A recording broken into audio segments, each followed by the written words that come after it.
Welcome to The Explainer. I am so incredibly hyped to share today's topic with you because we are looking at one of the most wild plant-to-product transformation stories out there. Seriously, it's the ultimate nature-based glow-up. Okay, let's dive right in. Like, think about it for a second. You grab your go-to, everyday aesthetic bag, but have you ever wondered how it actually got there? Not just the store you bought it from, but how it actually came to exist in the physical world. Today, we are going completely behind the scenes to get a super satisfying step-by-step look at how a sustainable bag is actually made. Because believe it or not, that favorite, super durable hemp bag of yours literally started out as just dirt and a tiny seed. It was once a massive, beautiful field of green, exactly like this.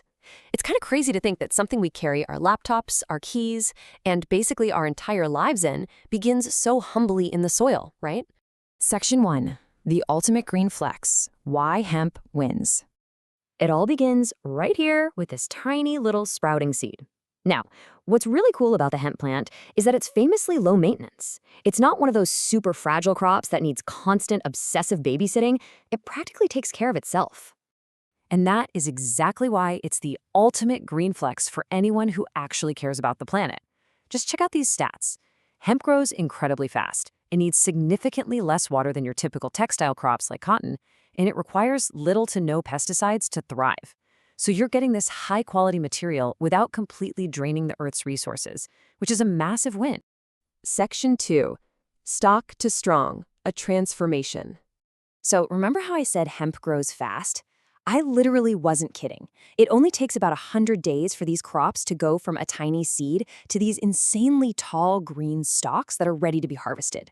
And they're harvested specifically because hidden inside these stalks are some of the strongest fibers out there. But, you can't exactly just take a plant stalk and sew it into a backpack. First, it has to go through a process called retting. Now, retting is really just a fancy industrial term for natural soak.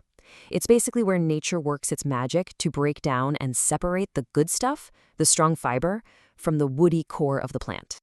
What's genuinely fascinating here is just how visually raw this process is.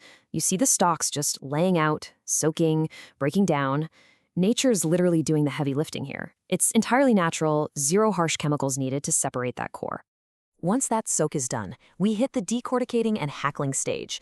Don't let the big words intimidate you. Honestly, just think of this as the ultimate deep clean and comb out. The raw fibers are cleaned, heavily combed, and sorted through.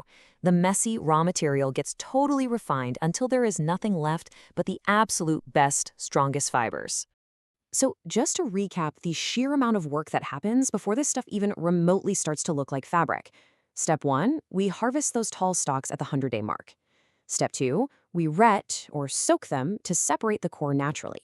And step 3, we meticulously clean and comb out those fibers. It's a lot of prep work for sure, but it is so worth it. Section 3, spinning and weaving, making the fabric. And this just brilliantly shows off that dramatic visual glow-up I was talking about. You've got these wild, raw, combed-out plant fibers, and then boom, they're twisted and spun into this soft, incredibly strong, neatly spooled yarn. I mean, look at all that potential just sitting on those spools. From the spool, that yarn goes right onto the loom. Here, it gets tightly woven with care into a highly breathable, super sturdy hemp fabric. All that twisted strength is finally locked together into a cohesive sheet of textile that we totally recognize and rely on. Section 4. Crafting your bag, the final stage. This right here is where the real magic comes in. You have this amazing, sustainable fabric, but it needs a skilled hand to actually give it purpose. So skilled artisans take over, carefully cutting, stitching, and assembling each individual piece of the bag. It's all done with an immense amount of love, care, and traditional craftsmanship. And there it is, the final reveal, an absolutely beautiful, highly functional bag that's ready for your daily life. It perfectly caps off this crazy 100-day journey. Like, it literally was a field of green just a few months ago, and now it's crafted to go wherever life takes you, whether that's to class, hitting the coffee shop, or packing for a weekend trip. This entire journey just perfectly sums up the whole ethos of myog.in, the brand behind this incredible process. By prioritizing better, sustainable materials from the dirt up and pairing that with highly thoughtful design, they aren't just churning out a quick accessory. They're making something designed to actually live with you. So, the absolute crucial takeaway is this. When we understand the process behind the things we buy, we just become better consumers. It's not just a bag, it's an active choice for better materials and thoughtful design. It's a real statement about valuing the earth and the actual artisans who craft our goods. I want to leave you with this final thought. Look at the stuff around you right now, the accessories you use every single day. Next time you pick up a bag, are you going to know the journey it took to get there? Because once you see this 100-day glow up from a tiny seed to a beautifully crafted piece, there's absolutely no way you can look at your accessories the same way again. Thanks so much for joining me on this explainer. Keep asking questions and I'll catch you on the next one.